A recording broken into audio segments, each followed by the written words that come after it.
जय गुरु जी। जय गुरु जी संगत जी। जय गुरु जी। गुरु जी को हमारा कोटि कोटि प्रणाम। गुरु जी को हमारा कोटि कोटि प्रणाम संगत जी। और बड़ी कृपा है इस ग्रुप की। सोनिया जी चाह रही थी कि एक सत्संग किया जाए,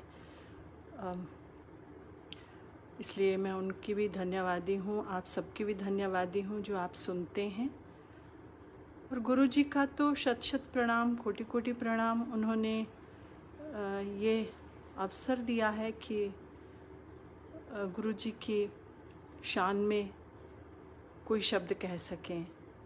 हालांकि मैं ख़ुद को इस काबिल तो नहीं समझती कि मैं उनकी शान में कुछ कह सकूं, लेकिन हाँ, शायद हमारा ये धर्म भी है कि जो गुरु जी ने अपने चोले में रहते हुए हमें दिखाया, जो समझाने की उन्होंने कोशिश की, मैं नहीं जानती हम कितना समझ पाए, तो वो हम आपके साथ बांटें। कहीं गहरे में ये एहसास तो है हम लोगों को कि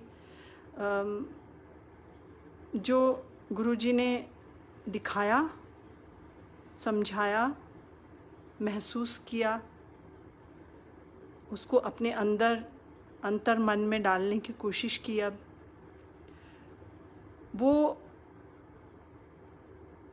बांटा जाए, ताकि जब ये पीढ़ी जिनको गुरुजी ने अपने पास रखा वो चली जाएगी, तो शायद चीज़ें उस तरह से तो क्या पता बंटे ना बंटे। और इसलिए भी कि गुरुजी का विस्तार पूरी दुनिया में है, पूरी कायनात में है, और भारत क्या पूरे विश्व में गुरुजी छाए हुए हैं। ये उनका युग है, इसलिए चीज़ों को बहुत अच्छे से समझना हम सबके लिए ज़रूरी है। हमारी भी निरंतर यात्रा है संगत जी, हम कोशिश कर रहे हैं। हम ये तो नहीं कह सकते कि हम समझते हैं या जानते हैं। हाँ, हम कोशिश ज़रूर कर रहे हैं।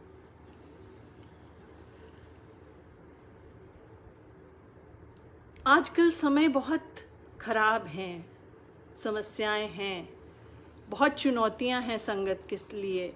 हर तरह की चुनौतियां हैं, हर किसी की अपनी अपनी चुनौती है। कोई किस तरह से परेशान है, कोई किस तरह से परेशान है। परेशान तो सभी हैं, और वैसे भी गृहस्थ का ये धर्म ही है। हर चीज़ उसको परेशानी मान लें तो वो परेशानी है। अगर ये समझें कि ये ज़िंदगी का नियम है, ज़िंदगी का हिस्सा है, तो फिर वो वैसा है।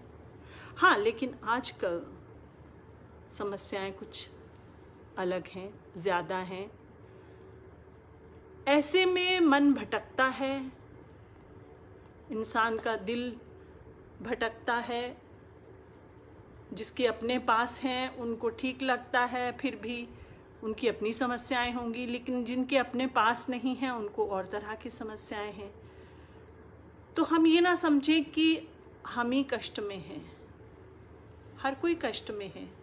कोई अगर मुस्कुराता है तो ये मत समझें कि उसको कोई कष्ट नहीं है, बल्कि वो ज़्यादा धैर्यवान है कि अपने कष्ट को पीछे रखकर आपके लिए मुस्कुरा रहा है। कोशिश हम सबको ही करनी चाहिए। गुरुजी को कितने कष्ट होते थे, पर मुस्कुराते थे, प्यार से बात करते थे, हर चीज़ प्यार से सुनते थे।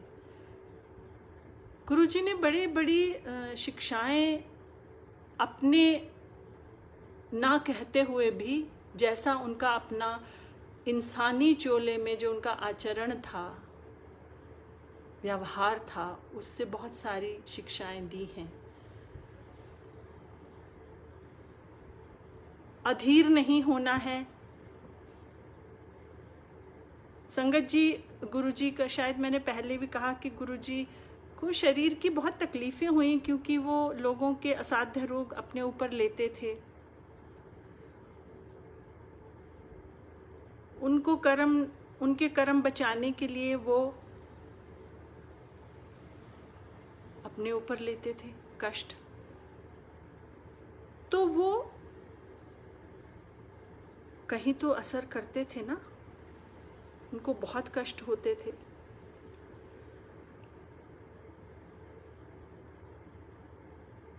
लेकिन अंदर कमरे में वो बोलेंगे बड़ी तकलीफ हो रही है, कोई गुरु वास्ते प्रार्थना करो। इतनी ज़्यादा तकलीफ होती थी, ऐसे छाती पे हर बार हाथ मलते थे, हॉल पड़ते थे उनको। तो आंटी कोई गुरु वास्ते भी मंगो, अपने वास्ते हर कोई मंगदा है।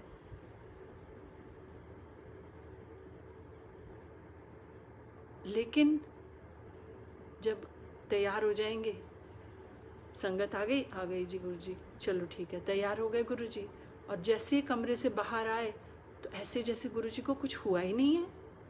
गुरु जी मुस्कुरा रहे हैं अपनी संगत को देखकर।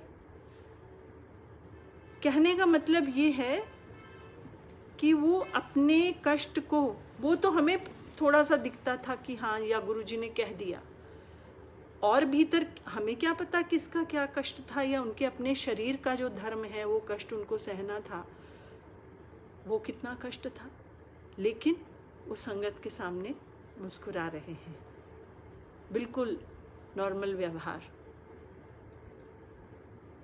Now what is this? ये ऐसे समय में शायद हमारे लिए ये शिक्षा थी कि ये सब तो होना है, जो कुछ भी होना है वो होना है, वो उसको आप टाल नहीं सकते। आपका बस किस चीज़ पे है? आपका बस सिर्फ अपनी प्रतिक्रिया पर है कि आप उस पर कैसे रिएक्ट करते हैं, आप उसको कैसे एक्सेप्ट करते हैं, स्वीकार करते हैं या नहीं करते। तो जो सच्चाई है संगत जी, उसको स्वीकार करना ही पड़ता है। हमारे लिए भी बहुत मुश्किल था इस सच्चाई को स्वीकार करना कि जब हम जाएंगे तो गुरुजी वहाँ सशरीर नहीं बैठे होंगे। बहुत मुश्किल, बहुत ज़्यादा मुश्किल आज भी लगता है स्वीकार करना, लेकिन सच्चाई है ये, उसे स्वीकार करना पड़ता है। उसी तरह से आजकल जो समय है वो इतना कष्टदायक है कि उसमें आपका मन भटक सकता है, ज़्यादा भटक सकता है, और इसमें कोई क्या करेगा? इस पे कोई यही कर सकता है कि अपने मन को ज़्यादा मजबूत बनाओ और गुरु से जुड़ो। इधर उधर की बातों में अपने मन को भटकाने की शायद हमें शिक्षा नहीं मिली गुरु जी से। फालतू के वहमों में नहीं पड़ना है। देखिए वहम क्या है, ये हो गया, हम देखने लगते हैं। अगर आप जो मनोवैज्ञानिक हैं उनको पूछें, साइंस है ये पूरी, उनको पूछें तो वो ये कहेंगे कि आप कई बार जो देखना चाहते हैं वो आप देखते हो सकता है वो सच्चाई ना हो वैसी, लेकिन फिर आप जब लोगों के साथ बांटने लगते हो तो वो आप वहमों को फैला रहे हो। ऐसे मैं नहीं जानती किसके साथ क्या हो रहा है, कहाँ से क्या टपक रहा है, लेकिन सोनिया जी ने मुझे कहा कि बहुत सी संगत बहुत तरह की बातें फैला रही है कि कोई प्याज टमाटर टपक रहे हैं, कहीं से पता नहीं क्या लॉकेट गिर रहे हैं, या पहले किसी ने कहा था कि पता नहीं पर्दे से कॉफ़ी आ रही है, ये है। संगत जी ऐसा कुछ गुरुजी के समय में नहीं हुआ, ये ऐसा कुछ नहीं गिरता था, ना कभी कॉफ़ी गिरी, ना कभी प्याज टमाटर गिरे। और हम इस चीज़ को इस तरह से प्लीज़ गुरुजी को ऐसा मत बना दीजिए। वो कोई मिरेकल बाबा नहीं है। अगर हम इस तरह की बातें, अगर हम इस तरह की बातें करेंगे तो मैं ये क्षमा करें गुरुजी, आपकी संगत है, आप उनको प्यार करते हैं, मैं ये कहूँगी कि हम इस तरह की बातें करके गुरुजी की शान के खिलाफ जा रहे हैं। हम ये बेकार की भ्रांतियाँ फैला रहे हैं। हमें ये सब नहीं करना है। हमें क्या करना है? जो गुरुजी चाहते थे, वो क्या चाहते थे? वो ये चाहते थे कि हम अपना कर्म करें। गुरुजी बड़ी बार शब्द इस्तेमाल करते थे प्रैक्टिकल। कोई प्रैक्टिकल करके दिखावे, अपने लिए भी बोलते थे। जब उन्होंने लोगों के कष्ट दूर किए, असाध्य रोगों के और बड़ी बड़ी समस्याएं, तो कहते थे कोई प्रैक्टिकल करके तो दिखावे। सो मतलब आपको भी तो प्रैक्टिकल होना है। और गुरुजी ये भी कहते थे कि हाँ, ये एक तरफ ये कहते थे कि जब यहाँ आना है तो अपना दिमाग जो है ना, वो बाहर जूतियों के साथ छोड़कर आना है। मतलब वहाँ अपना दिमाग नहीं लगाना है। गुरुजी के जब आप बैठे हैं तो दिमाग हम कैसे लगाते हैं? ये किंतु परंतु, जिसको गुरुजी कहते थे प्रश्न करने, ये शक करना, तो वो दिमाग है जिसमें कि हम, अगर हम फेथ करते हैं, हमारा विश्वास गहरा है, तो हम उन चीज़ों में दिमाग नहीं लगाएंगे। ये तो आपको खुद ही बांटना है कि जब आपका विश्वास गहरा है तो कौन से प्रश्न खड़े नहीं होते। तो बहुत सी चीज़ें खड़ी होती ही नहीं हैं। और गुरुजी ने तो हमेशा हमें वहमों से दूर किया।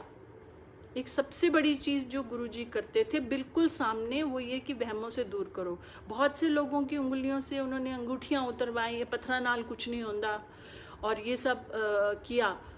और भी बहुत सी चीज़ें उन्होंने रुकवाई। और बोलते थे गुरुजी कि वहमों में कुछ नहीं पड़ा हुआ है। वो तो ये भी बोलते, मंदिर च कुछ नहीं पिया, इट्टा ने इट्टा। घर विच पति पत्नी दी सेवा करे, पति पत्नी दी करे, पत्नी पति दी करे, वही स्वर्ग है, वही मंदिर है। सो क्या है वो? मतलब ये कि वही व्यवहार है ना, जो कि हमारी संस्कृति में, हमारी सभ्यता में बड़ों ने कहा है। और ये कष्टदायक समय है, तो जो भी कष्ट होता है वो शायद एक अवसर भी होता है। जब भी हमें कष्ट आता है तो ईश्वर हमें एक अवसर देता है कि हम अपने अंदर से अपने आप को मजबूत करें। अगर हम अपने आप को मजबूत नहीं करेंगे तो हम उस कष्ट का मुकाबला सही ढंग से नहीं कर पाते। ऐसा तो शायद कोई ही व्यक्ति होगा जिसके जीवन में कोई कष्ट ना आया हो। उस समय आप देखें, एक ही परिस्थिति में अलग अलग व्यक्ति अलग अलग ढंग से व्यवहार करता है।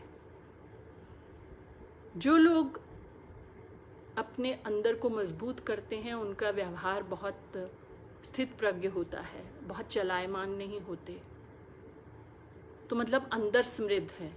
तो गुरुजी तो अंदर समृद्ध होने के लिए ही कनेक्शन बनाना बोलते थे ना। कनेक्शन बनाने का मतलब है आपको भीतर से एक बहुत गहरा विश्वास है कि मेरा गुरु मेरे साथ है। जब मेरा गुरु मेरे साथ है तो छोटी छोटी, किसी की छोटी छोटी बातों से मुझे प्रभावित नहीं होना है, मुझे चलायमान नहीं होना है। अगर मैं होती हूँ या होता हूँ तो मतलब कहीं मेरा भीतर से विश्वास कम है ना। ये तो आपको देखना है संगत जी कि आपका विश्वास कैसा है। ये भी बात हो रही कि कोई, पता नहीं, मुझे तो थोड़ी हिचकिचाहट है बोलते हुए कि भाई कोई कह रहा है कि गुरुजी से गंधर्व विवाह कर लिया मैंने। गुरुजी ने, मैं वही बात कहूँगी जो मेरे सामने हुई। गुरुजी कहता तेरे शिवजी ने विआह किया आंटी, असी तो विआह भी कोई नहीं किया। No, what does this mean? गुरुजी ने मानव शरीर की वो सब जो धर्म हैं वो पूरे किए, एक शादी नहीं की। तो अगर हम इस तरह की कोई बात गुरुजी के साथ एसोसिएट करते हैं तो मैं नहीं जानती वो कितनी उचित है। हाँ, आप उनको किस रूप में देखते हैं ये आपके भीतर की बात है और उनकी और आपके बीच की बात है। वो आपके सखा हैं या आपके लवर हैं या पिता हैं या बच्चे हैं, भाई बहन हैं, जो भी आप समझें वो हैं। वो तो पुरानी बात है ना, जाकी रही भावना जैसी। ईश्वर की मूर्त उसने वैसी ही देखी है जैसी आपकी भावना है। लेकिन उसको आप मूर्त रूप में ये कहें कि मैंने विवाह किया उनसे, देखिए आपके भीतर जो कुछ भी हो रहा है होने दीजिए, वो आपके और उनकी भी बात है। मैं बात केवल ये कह रही हूँ कि जब आप कोई ऐसी बात कहें जिससे कि गुरु संगत पर असर पड़े, उनके विचारों पर असर पड़े, तो वो इंसान को बहुत सोच समझ के कहना है।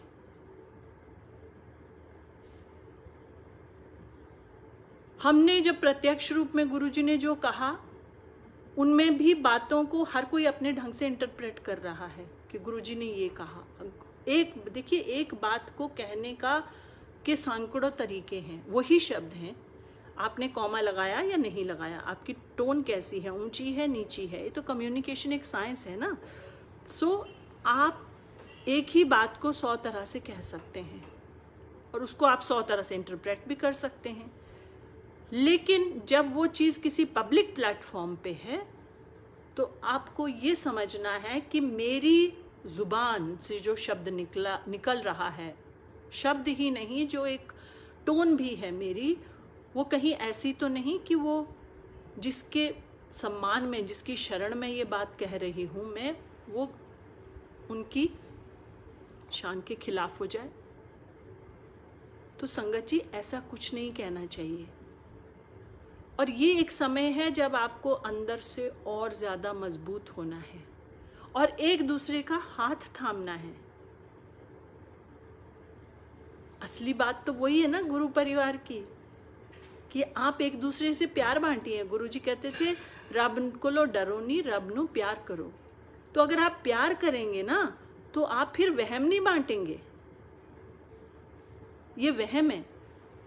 माफ़ करें, गुरु और आपका अपना रिश्ता है, लेकिन मैं ये कहने की हिमाकत करूँगी कि अगर ऐसे हर वक्त कुछ टपक रहा होता, तो जब गुरुजी सामने बैठे होते थे, तब तो वहाँ हर रोज़ ही कुछ ना कुछ टपक रहा होता। पर ऐसा तो नहीं होता था।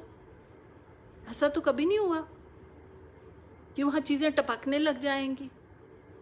इतनी सारी गुरुजी की फ़ोटो बाद में वहाँ लगी हुई थी। कभी कभार होता था कि गुरुजी जब कुछ ऐसा इशारा करेंगे, जब कुछ अलग मूड में होंगे, जब मतलब किसी को या तो उन्होंने दिव्य प्रसाद जो गुरुजी देते थे वो दिया होगा या कुछ, तो वो भी इशारा करते थे, तो हम जाके देखते थे तो फ़ोटो से अमृत आ रहा होता था और हम लोग बस वो यूँ अमृत हाथ में लें तो वही गुरुजी की खुशबू उस अमृत में से आ रही होती थी। लेकिन गुरुजी सामने बैठे, ऐसा तो नहीं कि वहाँ नदियाँ बह रही थी, या हर वक्त ही वो होता था, या हर वक्त गुरुजी जहाँ कहीं जाते थे, किसी के घर में भी जाते हैं, वहाँ हर बार बड़े प्यार से जाते थे, बहुत सुंदर सत्संग होते थे। लेकिन ऐसा तो नहीं कि हर जगह जहाँ गुरुजी जाते थे वहाँ वो अमृत की धारा बहाते थे। तो देखिए, ये तो मूर्त अमृत या अमूर्त अमृत, ये तो हमारे अपने अंदर की बात है और हमें हर तरह से कुछ ऐसी कोशिश करनी है कि हम गुरुजी से कनेक्शन बनाएं। हाँ, मन बहुत व्याकुल हो रहा है, अंदर से तकलीफ़ हो रही है, तो हम ये कर सकते हैं कि जो कुछ गुरु ने बताया उसको हम उस पर चलें। तो आप क्या कर सकते हैं? अपने मन को व्याकुल हो रहा है तो भाई गुरुजी ने कहा किसी गरीब की सेवा करो। आजकल तो दुनिया भर के लोग हैं ना जी, लोगों के पास खाने को रोटी नहीं है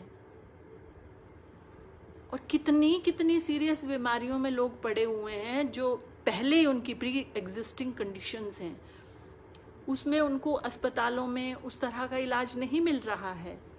तो थोड़ी सी नज़र हम बाएं दाएं दौड़ाएं तो हम ये देखेंगे कि प्रैक्टिकल रूप में कितनी समस्याएं, और अगर हम किसी की मदद करते हैं, मैं ऐसा समझती हूँ कि उससे शायद उस गुरुजी को वो ज़्यादा अच्छा लगेगा, उससे आपका अलग कनेक्शन बनेगा और उससे आपकी आंतरिक समृद्धि होगी, रिचनेस होगी आपके भीतर, और वहम नहीं निकलेंगे, वहमों की बातें नहीं होंगी फिर, क्योंकि आपके पास इन सब चीज़ों का समय ही नहीं होगा। और अगर आप क्यों गुरुजी कहते भी थे तो गुरु को मानना क्या, कनेक्शन बनाना क्या, उनकी बात पे चलना है ना। तो वो तो कहते थे कि किसी गरीब दी सेवा करो, किसी गरीब दी मदद करो, किसी गरीब दी बेटी दा ब्याह करो, किसी का बुरा मत करो। और क्षमा करें, मैं तो ये कहूँगी कि अगर हम वहम फैलाते हैं तो हम संगत का बुरा कर रहे हैं। हम संगत का ही बुरा नहीं कर रहे हैं, हम गुरु की शान में अच्छा नहीं कर रहे। तो संगत जी, गुरु जी ने कहा था अगे टाइम माड़े आ रहे हैं, वो आ गए। टावें टावें दीवा जलेगा, नहीं पता कैसा है। इसके बीच में हमें क्या करना है? केवल प्यार बांटना है। डर सबके भीतर होगा इस वक्त, सबको डर लग रहा है, किसी को किस तरह का, किसी को कितनी डिग्री तक। बहुत लोगों के घरों में ऐसे बीमार लोग होंगे जिनको एकदम से अस्पताल का इलाज चाहिए, शायद नहीं मिल रहा होगा। हर तरह के कष्ट हैं। तो अगर हम उनकी तरफ थोड़ा सा ध्यान दें, लोगों की मदद करें, तो गुरु के आप सच्चे भक्त हैं। क्योंकि गुरु जी ने कहा था गरीब दी मदद करो। सो आप वो करें। अगर आप वो करेंगे तो आपका मन नहीं भटकेगा। और ये मौका भी है कि आप गुरु के सामने बैठें तो अपने भीतर को हम झांकें। गुरु जी जब शरीर से चले गए तभी तो हमें लगा कि अरे, हमने तो वो सब चीज़ें नहीं सोची जब गुरु जी सामने थे जो अब सोच रहे हैं। आजकल तो ज़्यादा ही हो। तो आजकल जैसे मैंने कहा, हर कष्टदायक स्थिति एक अवसर भी होती है। ये अवसर है जब हम अपने भीतर झांकें, अपने रिश्तों को दोबारा से देखें। हर रिश्ते में इन्वेस्टमेंट करनी पड़ती है। हम लोग नौकरी करते हैं, आजकल का ज़माना है, औरतें भी नौकरी करती हैं, हमने सारी उम्र की। तो समय तो संगत जी उतना ही होता है ना। आप कुछ भी कह लें, समय आप अपने परिवार को कहीं तो कम दे पाते हो, बच्चों को, या मेंटल अटेंशन कम दे पाते हो जब आपकी मेंटली ज़्यादा रिस्पॉन्सिबल जॉब्स होती हैं। तो ये वो समय है जब आप अपने रिश्तों में इन्वेस्ट करिए। एक दूसरे को ढंग से समझिए। अपने माँ बाप को, अपने भाई बहनों को, अपने पति पत्नी को, अपने इन लॉज को, अपने मित्रों को। और ये एक और सबसे बड़ी चीज़, आप ऐसा जब प्यार से बात करेंगे, आप प्यार बांटेंगे तो वाइब्रेशंस बदलेंगी। संगत जी, पूरी दुनिया भारत को क्यों अच्छा मानती है, क्यों है ये पीरों फकीरों की धरती? यहाँ की वाइब्रेशंस अलग हैं। जब आप गुरु के साथ बैठते हैं, जब हम सत्संग करते हैं, तो उस कमरे की वाइब्रेशन बदल जाती है। तो आप अपने प्यार से वाइब्रेशंस बदलिए ना। सो वो वाइब्रेशंस बदलेंगे तब जब हमारे घर के अंदर शांति होगी, सुख होगा, एक दूसरे की अंडरस्टैंडिंग होगी, हम एक दूसरे से नाराज़ कम होंगे। और वो हर रिश्ते में है। तो अगर इस समय को हम इसके लिए, इस चीज़ के लिए इन्वेस्ट करें अपना समय, और अच्छे से सोचें। और मैंने कहीं पढ़ा था कि हर रोज़ को ऐसा जिएं कि जैसे मेरा अंतिम दिन है। तो उस दिन आप क्या अपने साथ ले जाना चाहेंगे? तो हो सकता है कुछ ऐसे लोग हों जिनके प्रति आपके मन में मलाल हो कि इसने मेरे को ऐसे कहा था, तो उसको माफ़ कर दीजिए। उस मलाल को लेकर आप इस दुनिया से नहीं जाएंगे। अगर आप जाएंगे तो अगले जन्म में फिर उसके साथ कोई वैसा रिश्ता बनेगा। तो यहाँ तो बिल्कुल खाली होके जाना है ना, अपने मन को भी बहुत निर्मल करके जाना है। तो क्षमा करें, सबसे बड़ी चीज़ करें क्षमा। कहते हैं सबसे बड़ा दान है क्षमा दान। तो आपके जीवन में जितने लोग हैं उन सबको क्षमा करें। तो बजाय वहमों में पड़ने के कि ये होना है, ऐसे करना है, ये गिर गया, वो गिर गया, संगत जी अपना अपना कर्म है। लोग 10 साल गुरु जी के सामने गए, ऐसा तो नहीं कि किसी को पहली बार में ही, पहली नज़र में ही कल्याण हो गया, किसी को 4 बार में दिव्य प्रसाद मिला, किसी को कभी भी नहीं मिला। तो ये तो अपना अपना कर्म है। और हमें अपने कर्म, अगर हम गुरु की शरण में आए हैं ना, तो गुरु जी बोलते थे मेरे नाल अपने कर्म काट लो। सो आपको गुरु के साथ अपने कर्म काटने हैं। कर्म कैसे काटने हैं? गुरु जी के बताए हुए रास्ते पे चलकर ही कर्म कटेंगे। वहमों में नहीं पड़ना हो। गुरु जी तो ये भी बोलते थे जे मन चंगा था नलके दा पानी गंगा। तो फिर क्या, तो वो भी वहम खत्म हो गए ना। एक बार एक संगत को, हमारी एक फ्रेंड है, उनको बोला कि आजा पैर दबा, तो अभी लंगर खा के हटी थी तो उसने हाथ नहीं धोया था, तो उसको लगा, तो कहते की होया हाथ नहीं धोते कि गुरुजी? तो कहती कोई नहीं। तब गुरुजी ने कहा कोई नहीं, मन चंगा था नलके दा पानी भी गंगा।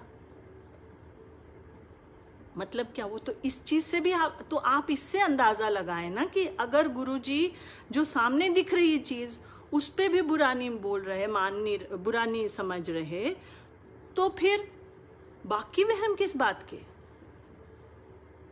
तो संगत जी अपना मनोबल बढ़ाएं, गुरुजी की शरण में हैं, हम सब अच्छे कर्म करें, हम उनके नाम पे कोई आंच ना आए। सत्संग मैं, जैसे मैंने कहा, मैं इस काबिल नहीं हूं कि मैं आपको कोई सीख दे सकूं, जी बिल्कुल भी नहीं। लेकिन उन्होंने कहा कि ऐसा ऐसा कह रहे हैं, तो मुझे लगा कि शायद ये बात कहनी चाहिए।